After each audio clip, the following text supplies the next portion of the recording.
میرے بھائیو اور بزرگوں، جہاں خود روزہ رکھنے کی ذمہ داری ہے، روزہ کے حفاظت کی ذمہ داری ہے، وہیں روزہ داروں کی ایک یہ بھی ذمہ داری ہے کہ وہ جہاں اپنے روزے کی فکر کرے، وہیں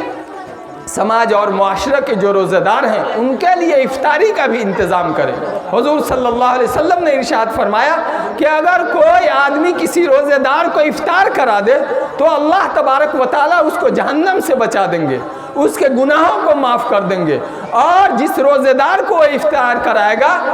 اس کے روزے کا ثواب اللہ تبارک و تعالیٰ اس کو بھی عطا فرمائیں گے۔ صحابہ نے پوچھا کہ یا رسول اللہ، ہم میں سے تو ہر آدمی ایسا نہیں ہے کہ وہ کسی کو افطار کرا دے اور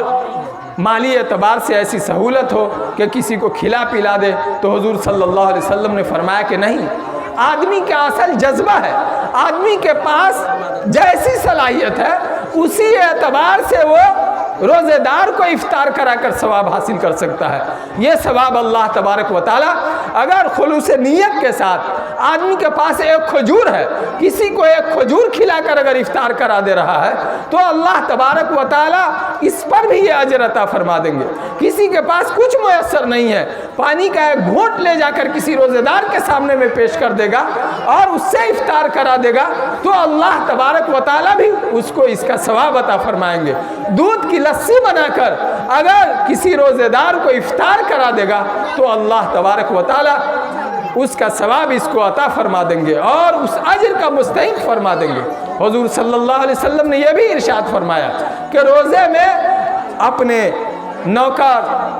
اپنے مزدور اور اپنے ملازم کے کام کو ہلکا رکھو۔ عام دنوں کے اندر ہم کسی سے کام کراتے ہیں، کسی ملازم اور کسی نوکر کو رکھتے ہیں تو اس سے زیادہ بوجھ کا کام لیتے ہیں۔ رمضان المبارک میں ہم سب کی ذمہ داری یہ ہے کہ ہم اپنے ملازم کے اوپر ہلکا بوجھ رکھیں، اس سے کام کم لے۔ حضور صلی اللہ علیہ وسلم نے اس کی بڑی فضیلت بیان فرمائی ہے۔ اس لیے میرے بھائیوں اور بزرگوں، اللہ تبارک و تعالیٰ کے فضل سے بس رمضان المبارک دیکھتے دیکھتے ہمارے سامنے میں آنے والا ہے، گنتی کے چند دن باقی رہ گئے ہیں۔ ہمیں ان دنوں کی قدردانی کے لیے ذہن بنانا چاہیے۔ سحری کا اہتمام ہو، حضور صلی اللہ علیہ وسلم نے فرمایا کہ سحری میں برکت ہے، یہ کوئی عام کھانا نہیں ہے بلکہ سحری کھانا عبادت ہے، برکت کا کھانا ہے۔ دل نہیں کر رہا ہو پھر بھی ایک گھونٹ پانی، ایک کھجور کھا کر کسی نہ کسی طور پر سحری کا اہتمام کرنا چاہیے،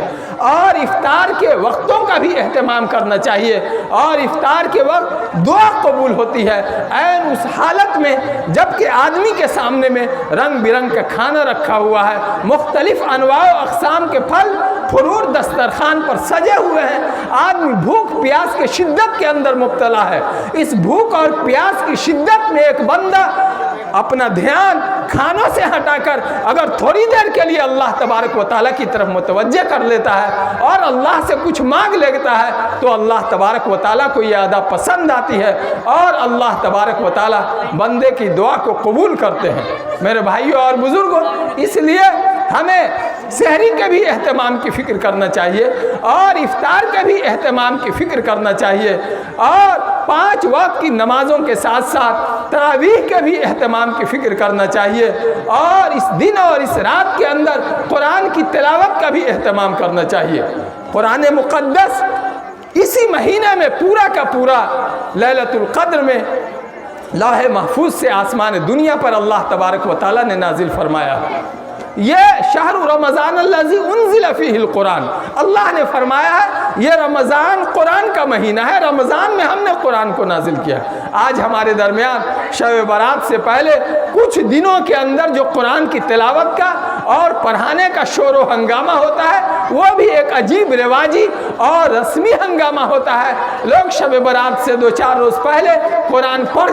پڑھا کے بالکل مطمئن ہو جاتے ہیں۔ یہ ہم سب کے لیے بہت بڑے دھوکے کی بات ہے۔ ترک کا معمول تو ہمیں سال بھر ہونا چاہیے، 1 صفحہ پڑھ لے، 2 صفحہ پڑھ لے، 1 پارہ پڑھ لے، آدھا پڑھ لے، سال بھر معمول ہونا چاہیے۔ لیکن خصوصیت کے ساتھ اس مبارک مہینے کے اندر ہمیں قرآن کی